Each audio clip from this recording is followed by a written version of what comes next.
Hey everybody, Nick here, and today I'm going to review for you of these two little knives right here. This is the Benchmade Freek and the Benchmade Mini Freek. Although, guys, how is this not the Super Freek? All right, I digress. First off, actually, I want to thank my buddy Ryan for loaning me the full-size Freek, and then the bottom one here, the Mini Freek, was actually sent to me directly from Benchmade Knives. They reached out to me, and at which point I said, wait, do you know who you emailed here? Have you watched my videos? Like, yeah. And I told them that they would get the full good, the great, the bad, and the ugly, but they still sent the knife. So go figure, right? I've tried not to let that influence my review here, but I had to give the full disclosure there. So anyways, first off, let's do a little size comparison here. First off, against the Spyderco Delica. So you can see the Delica is very firmly in Mini Freek territory in terms of size. The Rat 2 here, and of course your Rat number 1.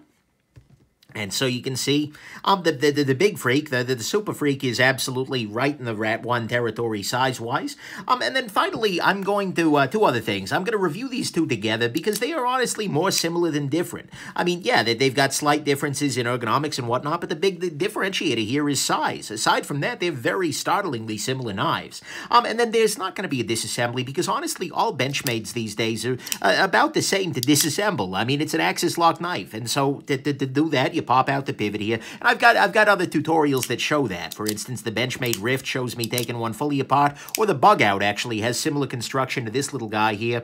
And then I've shown off the integral style axis lock disassembly before. So anyways, I'm not going to do a full disassembly on these guys. But anyways, let's go ahead and jump into the good, the great, the bad, and the freaky, the ugly of these two very interesting little knives here.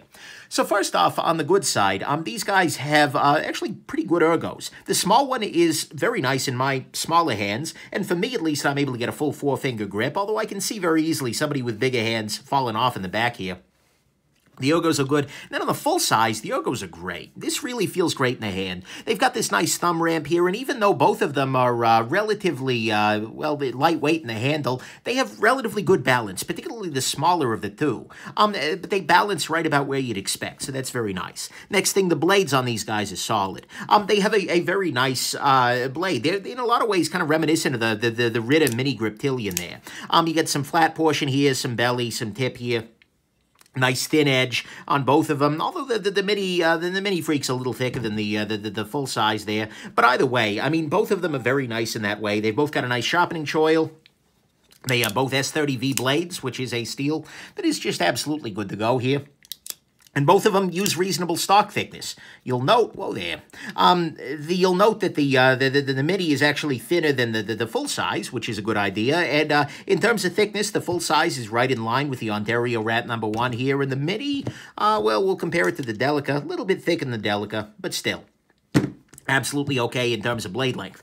These knives, both being axis locks, are both fully... Oh, hold on. Swap the knives around here.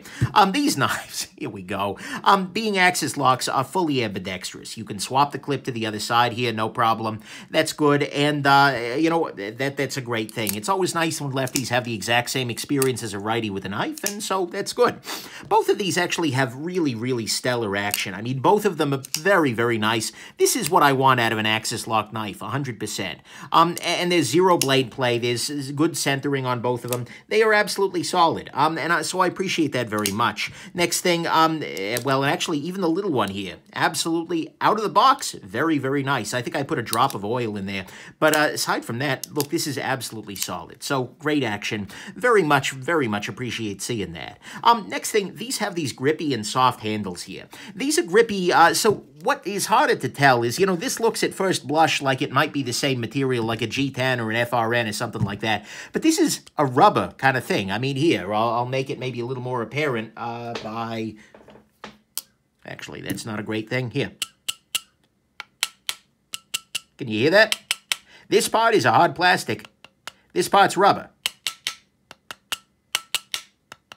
Yeah, anyways, nice resonance. Moving along. But it has these grippy and soft handles here, which I appreciate, actually, because it really helps to keep this knife in the hand. This is not going anywhere, and it is even the case in slippery conditions. My worry was that this is relying on sort of its dry grippiness in order to be slick, or to be staying in the hand. But actually, what I did, to the horror of an Instagram Live audience, is I took out a tin of Vaseline, and I just coated the Mini Freek with it, and my hands with it, and tried to see whether it would come out of my hands once this coating, once once this rubberiness was covered. But actually, no, it still doesn't. It's still got a nice contouring here. The ridging within the rubberiness is sufficient, and frankly, the rubberiness never lost any of its grip. And so I appreciate very much that they're using not only these grippy handles, but that the grip doesn't go away the moment that, you know, that you get into slippery conditions. Don't worry, I cleaned the knife off. So that's good. And then finally, not quite finally, these are both actually a pretty good value, and I know I just said that about a Benchmade. I can't believe it myself, but in this case, the butterfly on the blade isn't actually that expensive. You're looking at $110 for the Mini and $130 for the Super Freek, and that's actually not bad at all, especially given that both of these, at least to my personal taste, feel a little bit nicer than the Griptilian. You may not love the rubber handle, but to me, it is preferable to the hollow plastic feeling that you got on the Griptilian or even on the Bug out there. This feels like a slightly better done knife. I don't know that I believe that it's better than the Griptilian, but at least to me, it feels nicer, and so the value here feels pretty solid. I think that these are well-priced knives. They could be more aggressively priced, that would be great, but I'm not concerned about the price here, which is great. Then finally, both of these guys are very well made. I mean, seriously, out of the box, these have great actions, with no play, decent centering. I mean, Benchmade is doing good work here, and I'm keeping hearing this about their new releases, that their new releases are being done better than their old releases, and God, do I hope that this means Benchmade is coming back. They've had a couple of really rough years on quality control, but if it is the case indeed that their new stuff is within tolerance and that you're getting these great actions back, that's wonderful, because I want them to stick around very much. So to me, that's the good here, is they are both very well made, which I hope indicates that Benchmade's coming back, but I'm going to need a lot more data on that one. They're both a pretty good value. They've got grippy, soft handles, stellar action, they're fully ambidextrous with good blades and very good ergos. To me, what's great about these guys, particularly about the Mini, although the big one's pretty lightweight for its size too, is the lightweightitude of these guys. So we'll throw these guys on a scale for a second here. Coming in at 3.7 ounces for a 3.6-inch blade. Actually, is it 3.6?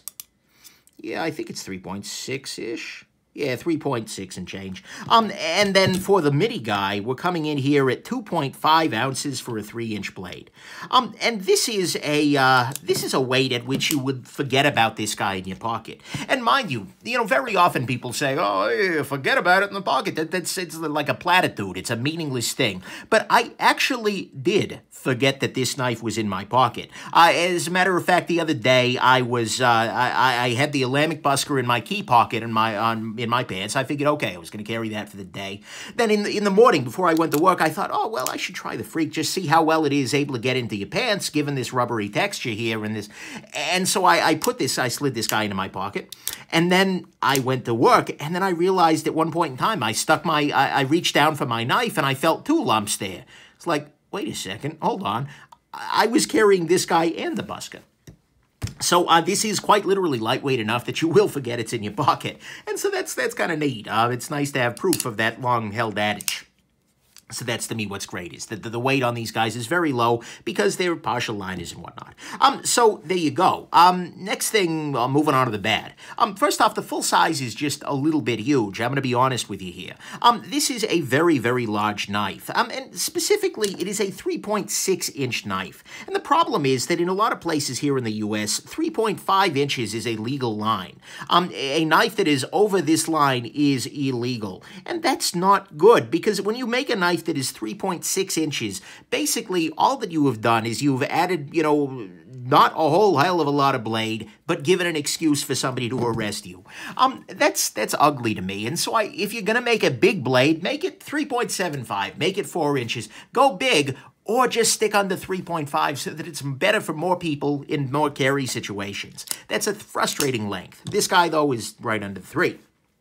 Next thing, the outer rubber coating. I mean, I talked about that as being a positive thing, but it is absolutely a little bit snaggy.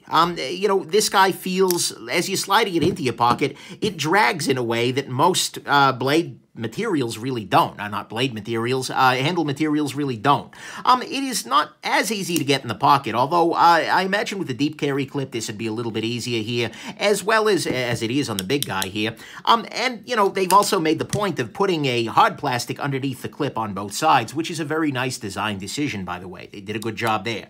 It is going to be a little bit more grime attracting here. I mean, this was a knife that I felt like, okay, do I 100% believe this is clean? Not necessarily. So if you're a little compulsive in that way, that can be a problem. And it will show wear. I mean, if we take a look at these two knives, this knife has been absolutely loved. It's been carried and used. This guy has not. And so you can see that some of the texture is actually starting to wear away. Is that a big problem? No, not particularly. It's a patina. I mean, and it's not a knife that's so expensive that it needs to last the next millennium. But that is something you're going to keep in mind. This is going to wear a little bit more than a plastic knife or something like that. Then, finally, whoa, I should probably not grab by the blade. Luckily, I figured things out quickly. Hashtag not a brilliant man. But yeah, so anyways, that's the rubber handle. It's a nice thing overall, but it does have a couple of little downsides. There is a little bit of lock stick on the mini guy here. That's not the case on the big one. Actually, it's very, very mildly the case. I suspect that that's going to go away as it wears in, so I'm not going to beat him up too hard, but it is definitely there. And then finally on the bad side, and I don't really believe that this is that bad, but it is something that might be a deal breaker for some people. These knives do not have full liners. In fact, you can see that there is just this one screw here. That is the only screw that is into the metal liner here. The metal liner comes up to here, then goes down to about here, and then goes over here. So it has enough to hold the access lock in there, and in fact, you can kind of see that if we look inside the knife. But the back here is entirely this harder plastic, so this is going in there. And they've put little collars in there such that you can get to the plastic, so you can screw the clip in reliably. But if you're looking for something that is a hard-use sort of beefy knife, you're probably going to want a Benchmade with full liners, like your logo here, or there's the Mini logo, I guess. So that might be a big deal for you, although practically speaking, that's what makes these guys so lightweight. And I think for most people, these are going to be more than durable enough for pretty much any use. So, there you go. Finally, on the ugly side, I actually didn't see any issues with this guy, and this one is fine as well. But a couple of years of bad quality control still means that I recommend that you pick up Benchmades at an actual store, so that you can make sure that there is no vertical or horizontal blade play, and that you get a nice free swinging action even without those two things. So that's the ugly, and hopefully it's going to go away. It's going to be less relevant, but I'm going to need more data before I can remove that. So let's go ahead and jump into your final conclusion.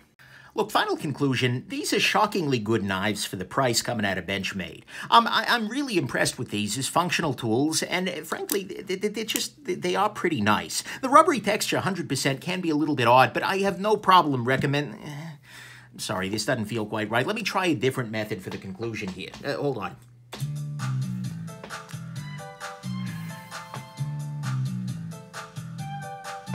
These are very lightweight tools.